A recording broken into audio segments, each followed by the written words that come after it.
Le pusieron por sobrenombre el felino. Defendió el arco durante más de 10 años dentro del fútbol mexicano, portó los colores de la selección nacional y alzó un campeonato de liga.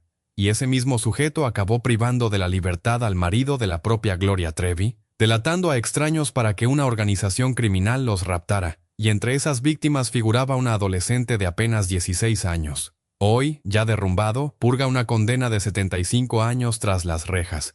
Quédate hasta el desenlace porque descubrirás por qué apuntó precisamente al esposo de Gloria Trevi y el pedido más siniestro que exigió a cambio. Sabrás cuánto le abonaban por cada persona que entregaba y por qué entre esos nombres figuraba una menor de apenas 16 años.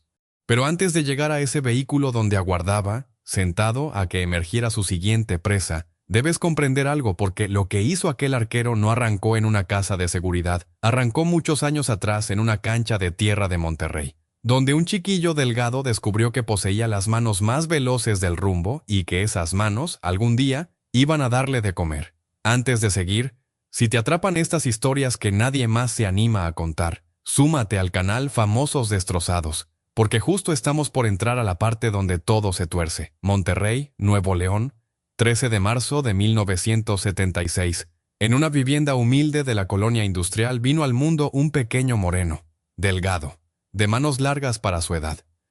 Quedó inscrito como Omar Ortiz Uribe, el séptimo de una familia donde nada abundaba. El papá se empleaba en el norte, la mamá cosía ropa ajena. El frío regiomontano se colaba por las rendijas del hogar y los chicos dormían amontonados para darse abrigo. Omar, desde pequeño, resultó diferente a sus hermanos. No era el más veloz corriendo, tampoco el más fornido, tenía otra cualidad: los reflejos. Una forma de desplazarse que su madre resumió años más tarde con pocas palabras. Atrapaba todo lo que volaba por el aire. Lo veía cachar pelotas de trapo que sus hermanos le arrojaban desde el otro extremo del patio. Vasos que resbalaban de la mesa. Una taza que un vecino tumbó sin querer y que Omar, con 6 años, alcanzó a centímetros del piso. Su primer mote, previo al del felino, surgió de otro modo, mucho más simple. Se lo colgó un primo que jugaba fútbol en la cuadra y que lo invitó un domingo a plantarse en un arco improvisado, marcado apenas con 2 piedras. Omar detuvo 3 disparos que el primo juraba imposibles de contener, y al terminar el partido se le acercó y le soltó: «Tú eres el gato del barrio». Omar tenía 9 años, el apodo se le adhirió como una segunda piel, en la escuela, en los encuentros, en la calle. Gato, nada más gato. Y cierto día, con 12 años cumplidos, un señor que dirigía un equipo infantil en una liga llanera de Monterrey, lo observó atajar en un terreno baldío y le preguntó si le interesaba integrarse a las fuerzas básicas, no de cualquier institución, sino de Rayados. Lo que aquel hombre ignoraba esa tarde es que estaba fichando, sin sospecharlo, al portero que 25 años después ocuparía las portadas de todo el país por un delito que ningún mexicano hubiera creído posible. Omar ingresó a las fuerzas básicas de Rayados de Monterrey con 12 años. No era el más alto ni el más técnico, pero sí el de manos más rápidas. Los formadores lo advirtieron desde la segunda práctica. Mientras el resto de los guardametas trataban de leer la trayectoria del balón con la vista, Omar ya volaba hacia el sitio correcto, como si lo intuyera antes que el propio delantero. Ascendió con rapidez. Subcategorías, juveniles, reserva.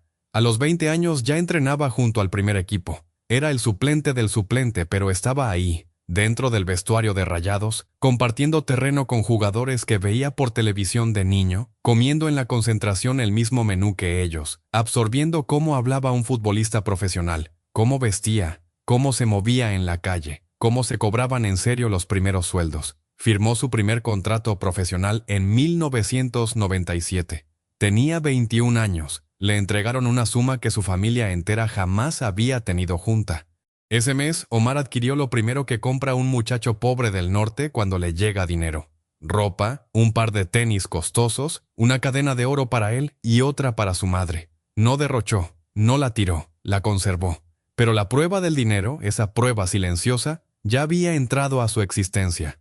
Lo que nadie le advirtió a Omar Ortiz aquel 1997 es que un futbolista profesional de la Liga Mexicana de aquella época sostenía en promedio a un séquito de 12 personas con su salario. 12 personas que dependían directa o indirectamente de él y que, cuando ese sueldo se terminara, esas mismas 12 personas voltearían hacia otro lado. Eso llegaría después. En aquellos primeros años, Omar todavía era una promesa. Lo cedieron al Club Celaya en 1999. Fue prestado como reserva, pero el titular se lastimó en la pretemporada y el Gato tuvo que calzarse el guante de forma repentina. Ese semestre atajó como si llevara 10 años haciéndolo. La afición de Celaya, conocedora del deporte, comenzó a corear su apodo cada vez que volaba hacia un poste. Volvió a Monterrey en el 2002, ahora como una alternativa real. El entrenador de aquel torneo, tras lo mostrado en Celaya, lo subió a titular en varios encuentros. Omar respondió. No falló cuando lo necesitaron, y en mayo de ese mismo año ocurrió algo que ningún portero de su generación había alcanzado a esa edad. Lo citaron a la selección mexicana. Existe una fotografía de aquel primer llamado que Omar Ortiz atesoró durante años en el cajón de su buró, dentro de una caja de madera donde guardaba sus objetos más preciados. La imagen lo muestra pisando el campo del Estadio Azteca con la playera verde puesta, los guantes estrenados apenas, sonriendo de una manera que él mismo, años más tarde, ya no podría repetir. Esa foto y esos guantes, los primeros que usó con la selección, volverían a aparecer en este relato, aunque no en el instante que tú imaginas. Los guantes que Omar Ortiz calzó aquella tarde frente a Guatemala fueron los mismos que 14 años después la policía de Nuevo León halló dentro de una bolsa, durante un cateo, en una casa de seguridad a las afueras de Monterrey. Pero esos guantes los dejaremos guardados por el momento. El 9 de mayo de 2002, el técnico de aquella selección, Javier Vasco Aguirre, lo convocó para la Copa Oro que se disputaría en Estados Unidos. Omar participó en un solo partido. Fue el segundo tiempo del choque ante Guatemala. México se impuso 3-1 y el Gato Ortiz detuvo lo que tuvo que detener. No fue una actuación memorable, fue un debut, pero bastó. Para un muchacho moreno del norte que 10 años antes dormía apretujado con sus hermanos para no pasar frío, eso ya era suficiente. Lo que siguió fueron 6 años de una carrera estable. Lo transfirieron al Necaxa en un traspaso polémico del que mucho se habló en su momento. Después a los Jaguares de Chiapas, donde vivió su etapa más brillante como profesional. 5 campañas, más de 100 partidos jugados, un puesto de titular que nadie le arrebataba. En el torneo Clausura 2004 fue el segundo mejor guardameta del certamen. Solo lo aventajó Sergio Bernal, de Pumas, por una jugada. Aquí es donde el relato se divide en 2 caminos, porque mientras el Gato Ortiz se afianzaba en la cancha como uno de los porteros más confiables de su generación, fuera de ella construía, sin percatarse, la vida que terminaría destruyéndolo. Quienes lo trataron en aquellos años de Chiapas y Necaxa coinciden en algo. Omar Ortiz era el más fiestero del vestidor, no el más escandaloso ni el más grosero, sino el más fiestero, el que organizaba las salidas, el que invitaba a la primera ronda, el que prestaba dinero cuando algún compañero andaba corto. Vivía bien, manejaba camionetas grandes, se vestía caro, y comenzó a rodearse poco a poco de gente ajena al mundo futbolístico. Esa gente no era criminal, todavía no. Eran amigos del norte, conocidos de cantina, primos de primos, vecinos del rumbo donde el Gato había crecido, personas que lo trataban con el cariño de siempre, personas que no lo llamaban Gato, sino Omar, que le recordaban quién era antes de la selección. Y a Omar, sin explicarse bien por qué, le agradaba más su compañía que la de sus colegas de vestuario, porque estos lo medían por sus atajadas, mientras que los del barrio lo medían por quién era como persona. Una de esas noches, en Monterrey, alrededor de 2005, un viejo conocido del barrio se acercó al Gato en una cantina y le entregó un sobre. Adentro había efectivo no demasiado, 20,000 pesos contados. El conocido le dijo, «Es un regalo, Gato. Tú me ayudaste hace años cuando nadie más lo hizo». Omar tomó el sobre, lo metió en el bolsillo del saco y siguió la velada. No le preguntó de dónde venía ese dinero. No preguntó por qué se lo entregaban justo a él. Y 20,000 pesos, para un portero profesional de Liga MX, no era una cifra que transformara una vida. Pero ese primer sobre fue el origen de algo que 12 años más tarde le explicaría a la policía de Nuevo León todo lo que vendría después. Cómo un portero de selección mexicana, con sueldo de Liga MX y futuro asegurado, terminó siendo el señalador de una banda de secuestradores. La respuesta no llegó de golpe. Tardó, y todo comenzó con un examen médico en abril de 2010. Pero antes de llegar a ese estudio conviene entender en qué momento se encontraba el Gato Ortiz al arrancar 2010. Tenía 34 años, acababa de volver al equipo de su vida, los Rayados de Monterrey, donde había debutado siendo niño. Era suplente, sí, pero del plantel que en pocos meses se coronaría campeón de liga. Estaba a un paso de tocar el título que perseguía desde 1997. Tenía sueldo, casa propia, 2 camionetas en la cochera y un séquito de gente cobrándole favores viejos. Su vida personal, en cambio, andaba por otro rumbo. La fiesta había dejado de ser fiesta para volverse costumbre. El alcohol dejó de ser ocasional. Y un día, alguien del séquito le dijo a Omar lo que muchos futbolistas mexicanos de esa generación escucharon alguna vez: «Gato, hay algo que te puede ayudar a mantener el paso». Lo que le ofrecieron aquella noche tenía otro nombre, otro frasco y otra promesa: esteroides anabólicos, específicamente 2 sustancias que Omar después juró desconocer del todo cuando las usó: oximetolona y drostanolona, compuestos pensados para ganar masa muscular y quemar grasa, empleados normalmente por fisicoculturistas y atletas de fuerza, no por porteros de fútbol profesional. Lo que el Gato notó fue que el amigo del barrio que se las ofrecía se veía más fuerte, más ágil y dormía menos. Y a Omar, con 34 años y un cuerpo que ya no respondía como a los 22, eso le llamó la atención. Lo que el Gato Ortiz no sabía la primera noche en que se inyectó esas 2 sustancias es que desde ese instante todo lo que vendría en su vida ya estaba sellado y no habría vuelta atrás.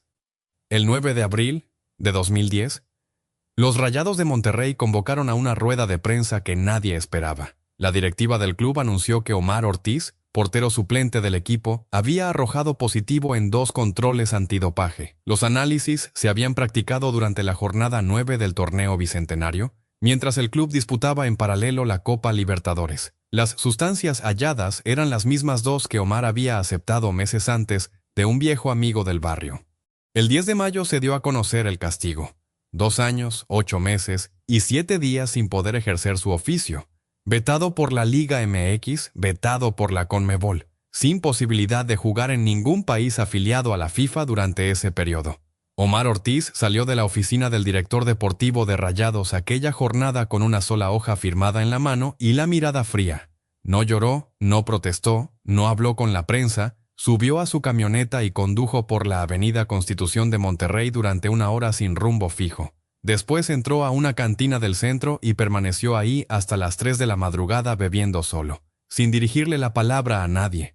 Esa noche, según relató años más tarde a un periodista que lo entrevistó dentro del penal de Cadereyta, Omar comprendió por vez primera que el fútbol se había terminado para él y que los años siguientes no tendría ni el dinero, ni el ritmo, ni la disciplina que había sostenido durante la última década.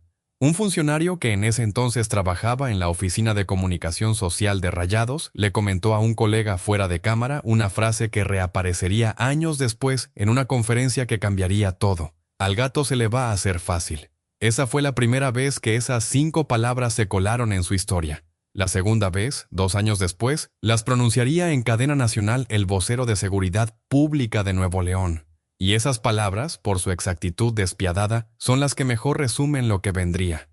Guarda esto en la memoria, porque cuando un portero profesional pierde 2 años, 8 meses y 7 días de carrera, lo que pierde no es únicamente el sueldo, pierde su lugar en el vestidor, pierde la disciplina del entrenamiento diario, pierde el orgullo de sentir un club en la espalda y comienza a tener demasiado tiempo libre.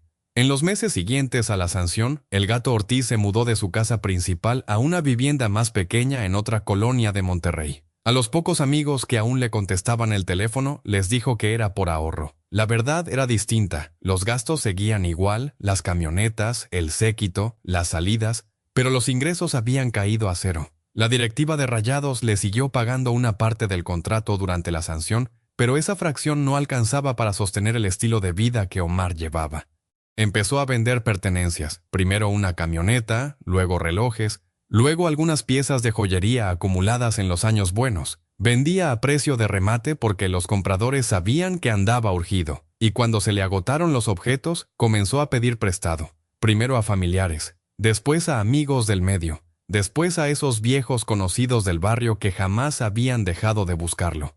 Imagina por un instante que llevas 30 años dedicado a lo único que sabes hacer en la vida y, de pronto, por una decisión tomada medio dormido en la trastienda de una cantina, te arrebatan la posibilidad de trabajar durante casi 3 años. ¿Qué haces? ¿A quién recurres? ¿A dónde vas? El Gato Ortiz, ese 2011, acudió a las personas equivocadas, Hacia mediados de 2011, el Gato Ortiz aceptó una invitación a comer de un viejo conocido. Esa comida, según el propio Omar reconstruyó años más tarde ante el Ministerio Público, fue el instante en que cruzó una frontera que ni siquiera sabía que existía. El viejo conocido no era de Monterrey, sino de Reynosa. Se dedicaba, según le explicó en aquella mesa, a negocios de varias cosas. No entró en detalles, pero le dijo algo que le dio vueltas en la cabeza durante días, que había gente en su grupo que necesitaba información sobre personas con dinero, gente del círculo social de Monterrey, gente que asistía a fiestas, gente con propiedades. Le dijo que él, el Gato Ortiz, conocía a muchas de esas personas por haber vivido en ese ambiente durante años como futbolista célebre, y le dijo, sin ahondar, que por cada dato entregado podía recibir un pago. No le explicó qué pasaría con esos datos, no le mostró fotografías, no le pidió firmar nada. Al terminar aquella comida, el conocido de Reynosa añadió algo más. Le dijo que para el trabajo necesitaría un carro discreto, no la camioneta del Gato, sino algo que pasara inadvertido en las colonias residenciales del sur de Monterrey. Un sedán común, con vidrios polarizados, sin placas llamativas. Omar respondió que tenía uno guardado en casa de un primo. Acordaron verse otra vez la semana siguiente y el Gato Ortiz, esa tarde de finales de 2011, manejó de regreso a casa pensando que apenas había aceptado un trabajo sencillo. Pasar nombres, pasar direcciones, pasar fotografías, nada más. El Gato Ortiz creyó esa tarde que aceptaba un favor a cambio de una paga. Lo que firmaba, sin saberlo, era su nombre dentro de una banda dedicada al secuestro. Y la primera persona a quien iba a señalar no era un desconocido cualquiera, era el esposo de una de las mujeres más célebres de México. Los primeros encargos que recibió el Gato Ortiz durante septiembre de 2011 fueron sencillos. Le pidieron, por ejemplo, que se apareciera por una colonia residencial del sur de Monterrey y observara durante varios días una casa de 2 pisos con barda alta. Debía anotar las horas en que entraba y salía un señor de cierta edad, cuántos autos había en la cochera, si había guardias armados, si había niños pequeños en la familia. Omar lo hizo. Se sentaba en su carro discreto al otro lado de la calle, con una libreta en el asiento del copiloto y anotaba. Por cada reporte le pagaban entre 5,000 y 10,000 pesos en efectivo. El Gato, que llevaba más de un año sin un ingreso fuerte, sintió ese dinero como un alivio. No era el sueldo de Rayados, pero era algo. Y lo más relevante, no tenía que entrar a ninguna vivienda, no tenía que cargar a nadie, no tenía que disparar, solo observar, solo anotar, solo transmitir la información. La libreta que usaba para esos primeros reportes tenía pasta dura, color negro, tamaño de bolsillo, comprada en una papelería del centro de Monterrey. Adentro escribía con letra apretada, sin nombres completos, con iniciales, horarios, modelos de auto, color del uniforme del guardia. Era la libreta de un portero acostumbrado a estudiar movimientos. La diferencia es que ahora no analizaba a un delantero, analizaba a una familia que dormía a 2 cuadras de su hogar. Esa misma libreta negra de pasta dura sería una de las primeras pruebas que la policía de Nuevo León encontró dentro del auto del Gato Ortiz la madrugada del 7 de enero de 2012. Pero antes de esa madrugada hubo una llamada, una que llegó a finales de septiembre, una llamada que cambió el tipo de objetivos. Era una tarde de septiembre de 2011. El Gato Ortiz estaba en su casa viendo televisión con el celular cerca. Sonó. Era el conocido de Reynosa, el que lo había metido en el asunto. No habló mucho. Le dijo que en el siguiente encargo había un nombre específico que les interesaba. Un hombre ajeno al círculo habitual de Monterrey. Casado con alguien muy conocido. Le pidió que anotara un domicilio. Le dictó una calle, un número, una colonia. Le dijo también, antes de colgar, que en este encargo el pago no sería de 5 ni de 10,000 pesos, sino de otra escala, y le pidió un detalle más, que cuando confirmara que el hombre estaba en el domicilio, marcara un número distinto al de siempre, uno que solo iba a marcar una vez en toda su vida. Omar apuntó el número en una hoja suelta, anotó la dirección, colgó el teléfono y se quedó sentado en el sillón 15 minutos sin moverse. ¿Por qué un grupo de Reynosa se interesaría en levantar al esposo de una cantante de espectáculos en Monterrey? ¿Qué tenía esa familia que justificara el riesgo de tocar a una figura pública mexicana? La respuesta, contenida en lo más oscuro de todo este relato, es la pieza que el Gato Ortiz terminó pagando con 75 años de cárcel. El 7 de octubre de 2011, a las 9:40 de la noche, un hombre llamado Francisco Armando Gómez Martínez salió de un restaurante del municipio de San Pedro Garza García, en la zona metropolitana de Monterrey, y caminó hacia su camioneta blanca estacionada media cuadra adelante. Antes de que abriera la puerta, dos vehículos lo encerraron por los costados. Descendieron 4 hombres armados con rifles de asalto. En menos de 40 segundos lo subieron a uno de los vehículos y desaparecieron de la calle. Armando Gómez no era un hombre cualquiera, era el abogado y esposo, desde hacía 2 años, de la cantante Gloria Trevi. El secuestro se hizo público a las pocas horas. La Fiscalía General de la República tomó el caso por encima de la Fiscalía Local porque la magnitud de la víctima rebasaba el ámbito estatal. Y durante semanas, mientras Gloria Trevi pedía pruebas de vida desde la Ciudad de México, los investigadores reconstruían paso a paso cómo los secuestradores habían sabido exactamente dónde estaría Armando Gómez aquella noche de octubre, cómo conocían la calle, el horario, el restaurante, el costado por el que iba a caminar. La respuesta tardó 3 meses en aparecer, y cuando apareció, en la madrugada del 7 de enero de 2012, llevaba el nombre y la fotografía de un hombre que México conocía por otra cosa, por sus atajadas, por su apodo, por la camiseta verde de la selección que se había puesto una tarde de mayo, 10 años antes, frente a Guatemala. La persona que había señalado al esposo de Gloria Trevi, la persona que entregó los datos exactos a la banda de Reynosa, la persona que se sentó en su carro discreto al otro lado de la calle para confirmar la rutina de la víctima durante las semanas previas, era el Gato Ortiz. Pero lo más oscuro de aquella tarde de septiembre, lo que el Gato pidió a cambio de pasar ese dato específico, no fue dinero. El dinero ya lo cobraba por cualquier encargo.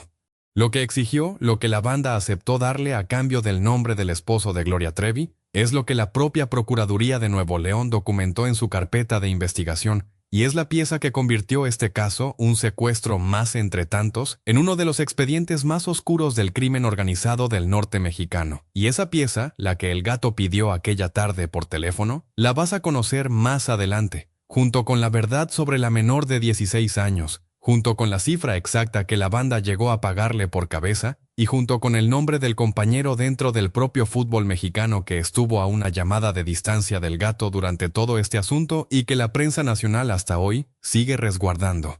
Si quieres llegar hasta esa parte y no perderte nada, este es el momento perfecto para unirte al canal Famosos Destrozados, porque de aquí en adelante la historia se pone todavía más turbia. Aquella tarde de septiembre, cuando el Gato Ortiz colgó el teléfono tras recibir el nombre del esposo de Gloria Trevi, se levantó del sillón y caminó hasta la cocina de su casa. Sacó una cerveza del refrigerador, la abrió y se la tomó de pie, mirando por la ventana del patio.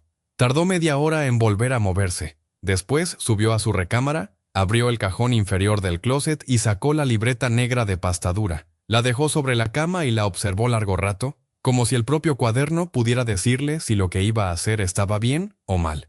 No la abrió esa noche, la guardó de nuevo en el cajón, se acostó vestido y se quedó mirando el techo.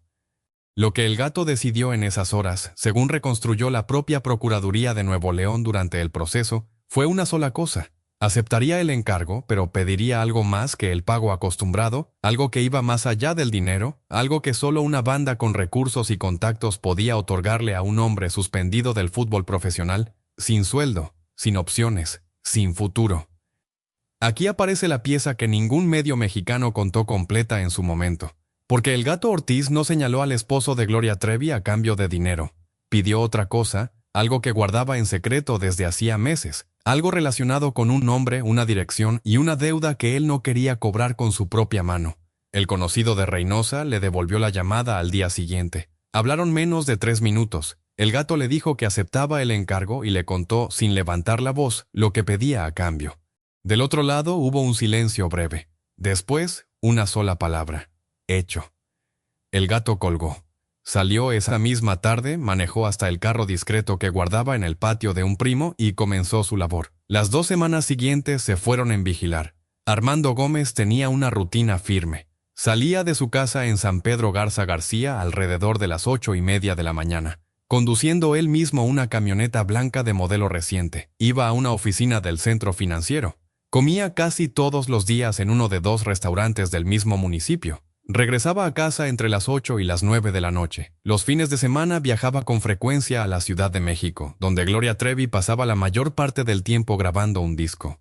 El gato registró cada movimiento en la libreta negra durante 15 días seguidos. Iniciales, horarios, modelos de auto, color de los uniformes de los guardias del fraccionamiento. 15 días de un portero de selección mexicana, sentado dentro de un sedán polarizado, anotando con letra apretada las entradas y salidas de un hombre al que jamás había saludado.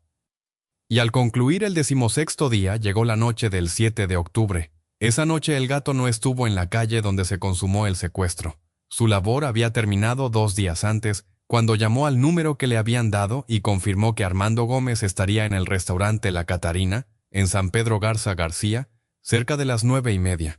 Esa fue la última información que entregó. Después se quedó en su casa cenando con 2 amigos del barrio que habían ido a visitarlo, viendo el noticiero local en la sala.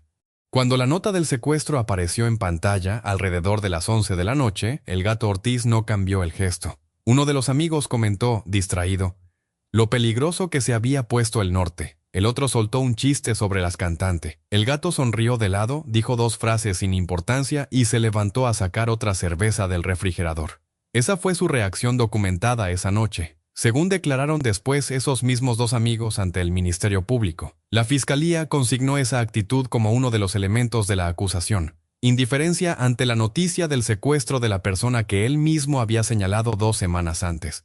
3 días después del secuestro, un mensajero llegó a la casa del gato Ortiz en Monterrey. Le entregó un sobre grande de papel manila. Adentro había 100,000 pesos en billetes de 500. El sobre traía escrito a mano, con plumón negro, una sola palabra: adelanto. El gato firmó un recibo sin nombre en una hoja blanca con una inicial, que el mensajero arrancó y guardó en una carpeta. El resto del pago, le dijo el mensajero antes de irse, llegaría una vez liberada la víctima. Si la víctima no salía con vida, el pago se cerraba en ese adelanto. 100,000 pesos por un hombre, 15 días sentado dentro de un carro, la rutina de un hombre que el gato no conocía, contra el que no tenía nada personal y al que jamás había saludado.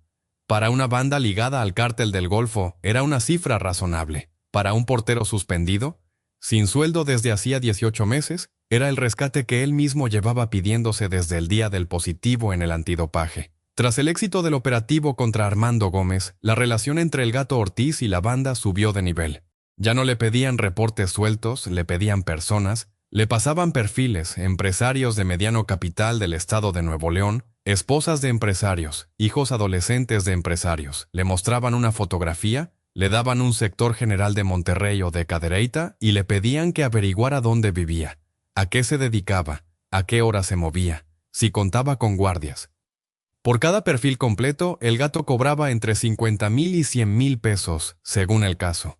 Para finales de 2011, el gato Ortiz tenía un cuarto exclusivo dentro de su casa, con la puerta cerrada bajo candado, donde guardaba carpetas de Manila con perfiles. Había llegado a manejar simultáneamente 6 o 7 objetivos en distintas etapas. Algunos los había descartado por tener demasiada seguridad. Otros estaban en fase de observación. Otros ya estaban listos para que la banda decidiera el momento. Y la libreta negra de pasta dura se había llenado por completo, así que el gato había comenzado un segundo cuaderno, esta vez de pasta verde con espiral metálico. Ese segundo cuaderno es el que tenía abierto sobre el asiento del copiloto la noche en que la policía estatal lo detuvo. Y la última anotación de ese cuaderno, escrita con letra apretada en la página 34, contenía las iniciales de una persona que cambia el sentido completo de esta historia. A finales de 2011, un nuevo perfil llegó por la vía del conocido de Reynosa. No venía con foto, venía con una sola descripción, escrita a mano, dictada por teléfono al gato Ortiz una tarde. La descripción decía lo siguiente: mujer, hija única de un empresario regiomontano del sector industrial, domicilio en una colonia residencial al sur de la ciudad, asistía a un colegio privado bilingüe, salía del plantel entre las 2 y las 2:30 de la tarde a.c.d. Tenía 16 años recién cumplidos. Si este relato te hizo pensar en alguien, en un hijo que se juntó con la gente equivocada, en un hermano que dejó de responder las llamadas, en un padre que aceptó un favor de un viejo amigo y nunca volvió a ser el mismo, en un antiguo compañero de equipo que un día apareció en la primera plana, llámalo hoy, no mañana, hoy. Porque las decisiones que llevan a un hombre del Estadio Azteca a un penal de Cadereyta no se toman en un solo día, se toman en muchos días pequeños, en silencio, sin que nadie se dé cuenta. Y todavía quedan días para evitar los próximos. Si llegaste hasta aquí y quieres más historias como esta, súmate al canal Famosos Destrozados, porque seguimos contando lo que nadie más se atreve a contar.